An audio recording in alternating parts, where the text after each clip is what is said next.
The top makers of the Switch 1 Joy-Cons, and hopefully Switch 2 as well, but that's not what this video is about, has just released their second version of the, is it ChiTu?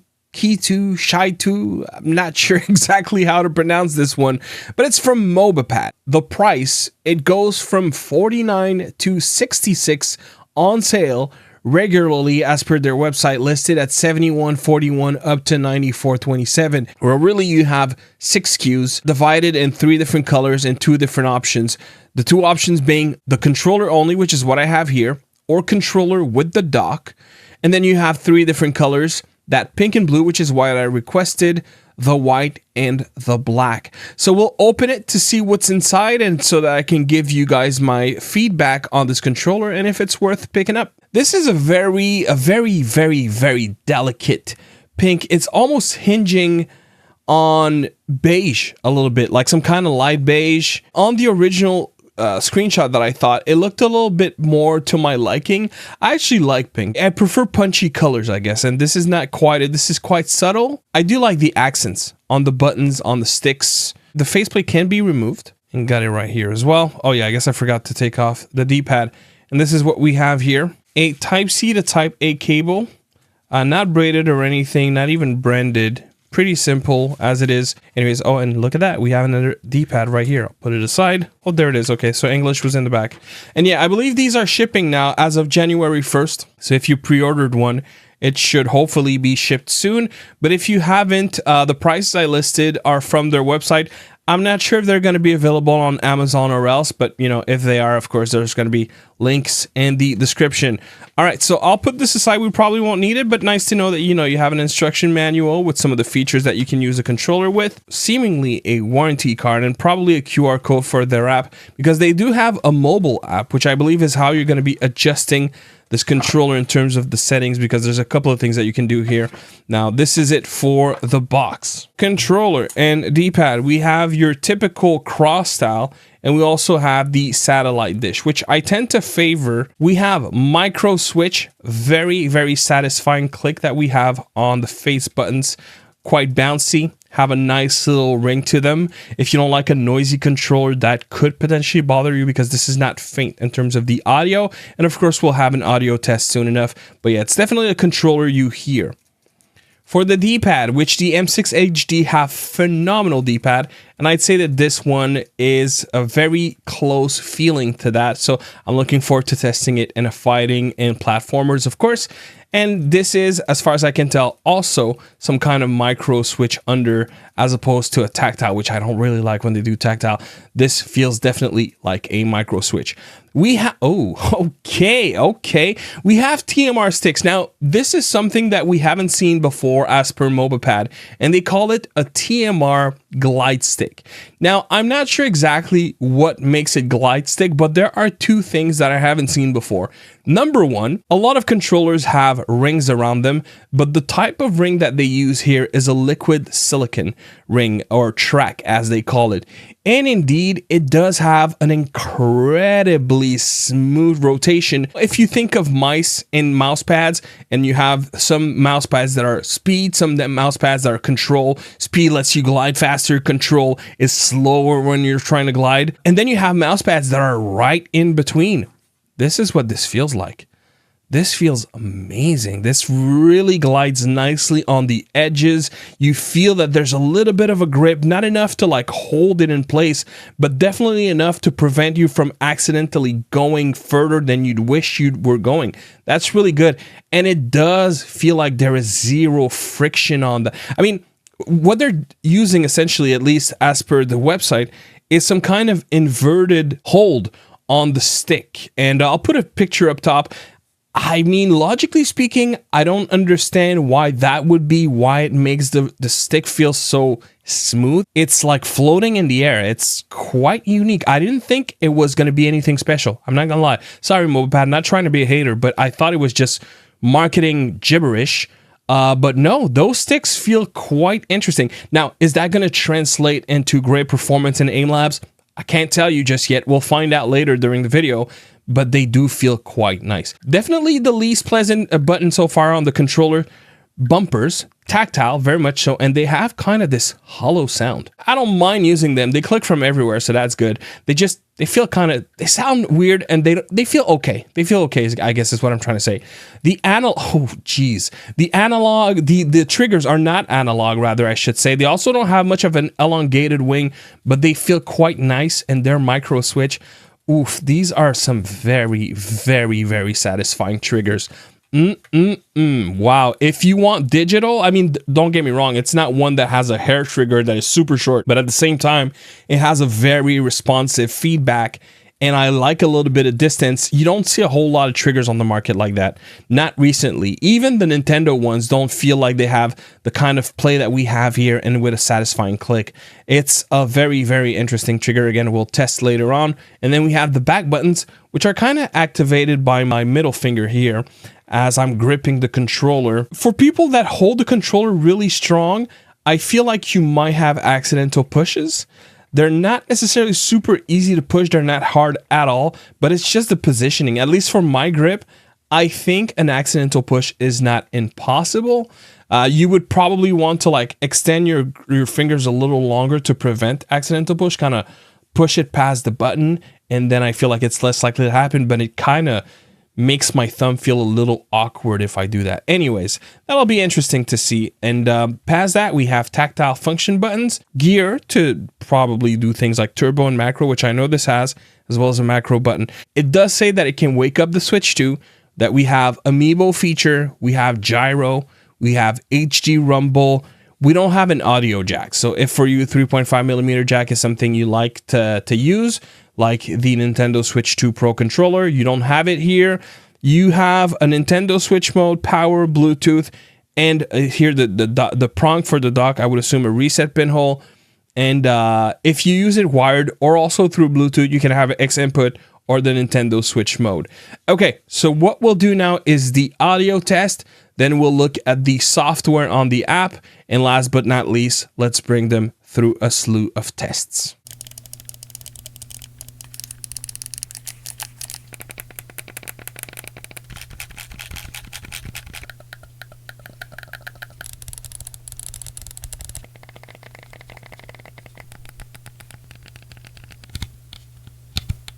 So once in the app, you'll be greeted by a bunch of controllers. You want to grab the Pro HD2. That's actually the ChiTu. It'll find the controller. You can connect to it, and then you'll be able to make adjustments. You'll also find the manual. So if there's any information you need, you can find it there. You can test your buttons, make sure everything works. When going to configure your controller, you can either create a new profile or just update the controller as it is. But you can also lean on some pre-existing ones made by the community or by MOBAPAD themselves. When you create one, you can adjust your dead zone settings, your trajectory between circle or ellipse, which is what I call the square. You can address the curve, and you can reverse your axes. Remapping, you can remap all of your buttons to other buttons on the controller. You cannot remap to keyboard and mouse. When looking at turbo, you can activate per button. You can have a hold mode or a loop mode as well. And you can address the speed of each independent buttons for turbo. For the rumble, which we have HD here, you can address specifically left side and right side independently. And you can also test the grip vibration. It didn't work for me, but you can, maybe in a further update, whenever you hold LT or RT, it should rumble the magic motor. That wasn't working at the time of recording this video. But the rumble itself works fine when in games. Then when looking at RGB, it's your little M logo on the controller. You can adjust that. You can turn it off or on. You can adjust the brightness. You have different modes and different brightness and speed. Lastly, in other, you can address how long it's going to take before the controller shuts down if not being used. Once you're done, you can either save and apply, or you can save as a preset for further use, or you can just apply without saving. It's always a good thing to also look through the app if you have a firmware update, which you can do there at the same time. All right, let's move towards testing the controller. It's been a minute. You'll have to forgive me if I'm rusty a little bit. And before we continue, I forgot to mention you have two different modes in the back. So if you're on the Bluetooth, it's going to be X input, both wired or wireless. And if you're on the NS, it's going to be Nintendo Switch Pro mode, both wired or wireless.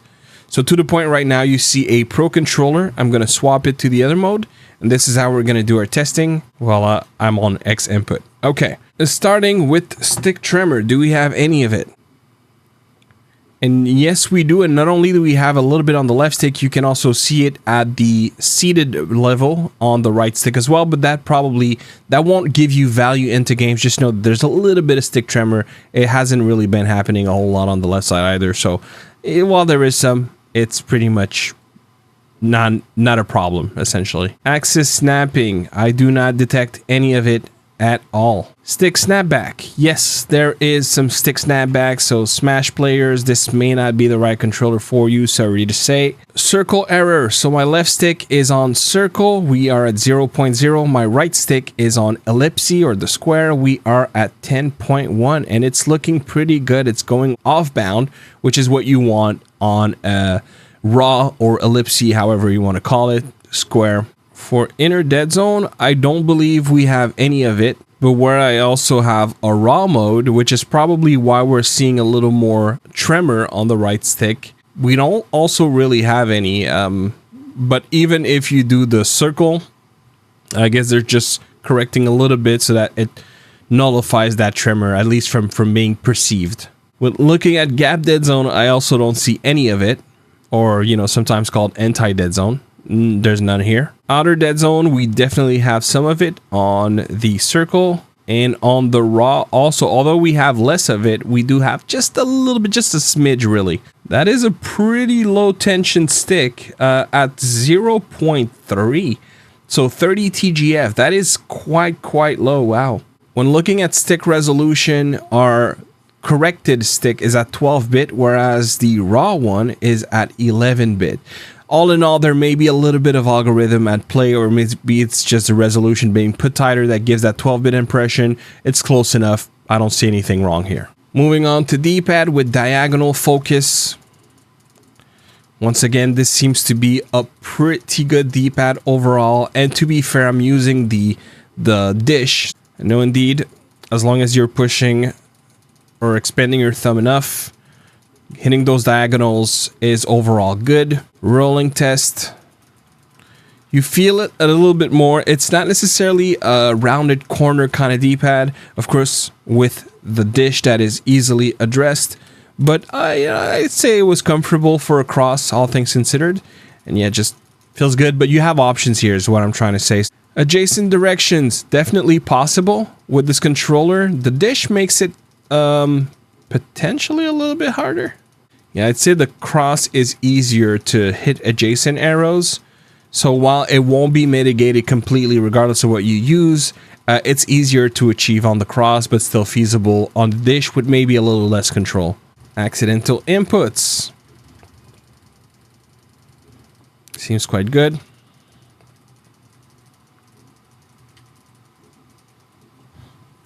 Let's try with the dish real quick.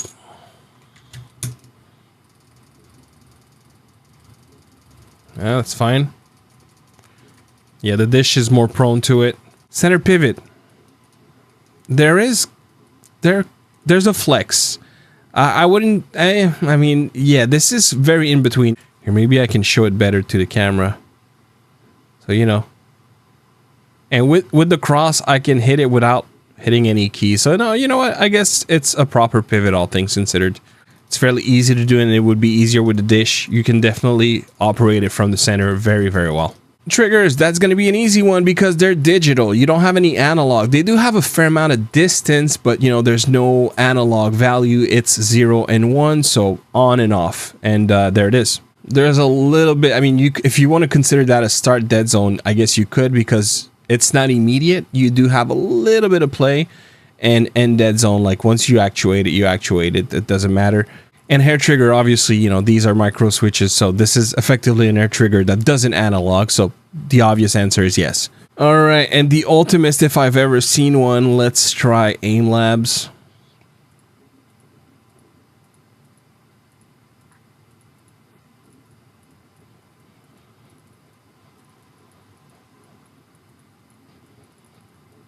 That's good. I mean, arguably, I'm a little rusty. They feel a little on the aggressive side. And keep in mind, my right stick is on ellipse, and I've removed all dead zone possible. And this is the linear curve according to the app. I feel like it's a controller, you might address it, but that's the good news. You can address it. But yeah, it feels a little bit on the aggressive side for me. That being said, it's definitely viable. And keep in mind, this is a Switch controller first, but this is a Switch controller that is definitely viable for PC gaming, and that would include shooting. All right, let me do another round real quick.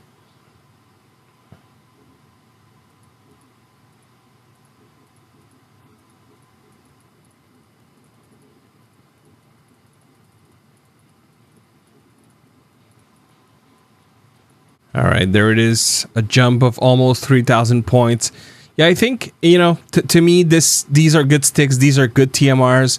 I like the floating thing, maybe an adjustment curve. If anything, I find the triggers super comfortable.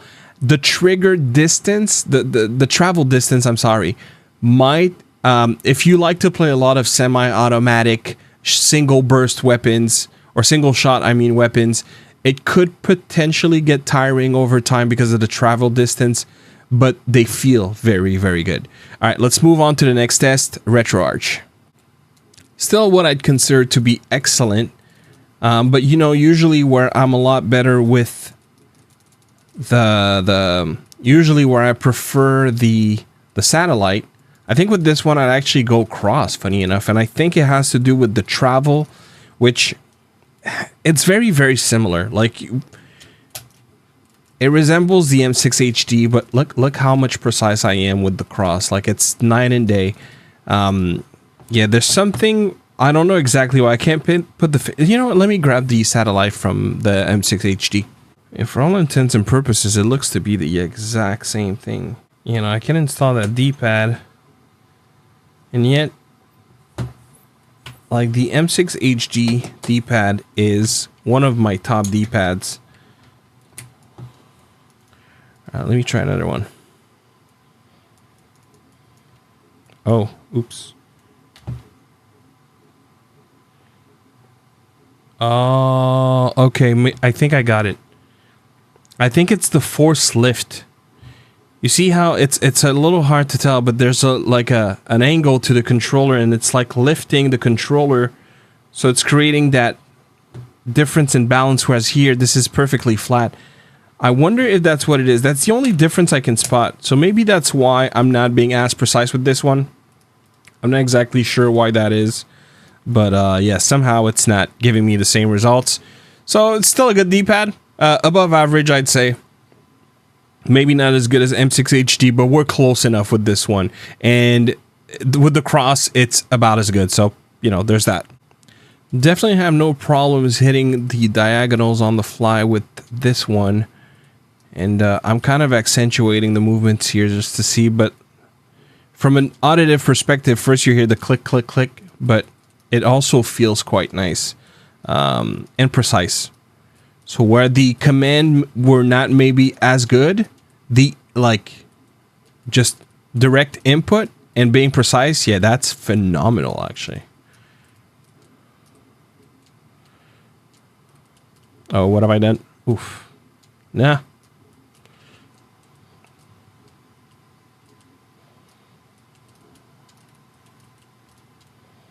Yeah, that's really, really, really good. One of the more precise direct.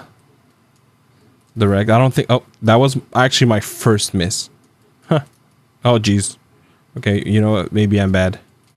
Oh, yeah, that pivot is really, really nice. Oops. That left-right feels very, very satisfying, despite having the satellite, which usually I find hinders that move a little bit. It's very snappy, very quick to operate. Buttons feels extremely satisfying. It is not a silent controller, okay? Just, I mean, I probably mentioned that before in the video, but just to clarify once again, it is not a silent controller. A lot of clickety-clack. However, I find the clickety-clacks to be quite satisfying. So, you know, that is something you may like, something you may dislike. I think it sounds pretty nice, all things considered.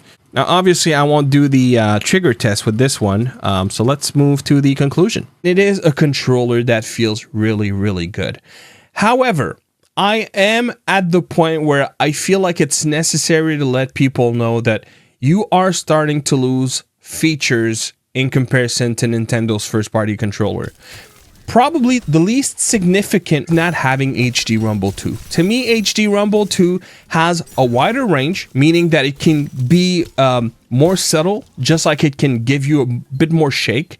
But ultimately, you have something that is 90% of the way there with HD Rumble 1, gives you the same nuances, just not as low and not as high. So basically, Nintendo improved the range with HD Rumble 2. This doesn't have the same range, but within the range that it has, the quality is still phenomenal, and this is proper HD Rumble and does as good a job at convincing you of the effects that you would expect when using a controller that has HD Rumble. The C button, I thought originally that it wasn't there, and to be fair, it isn't, but the macro that comes pre-installed on the M button is basically like the same quote-unquote C button that we found, for example, on the Easy SMX S10, which is, for all intents and purposes, kind of a cheat code, if we're being honest.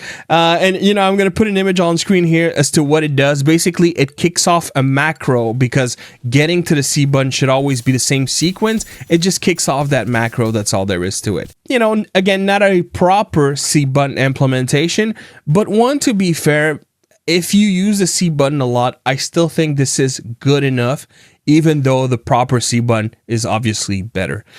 Probably the biggest thing is not having the ability to be able to remap those back buttons locked to a specific game. And what I'm talking here is, for example, when you have the first-party Nintendo Switch controller, you can map your back left and back right with the side menu.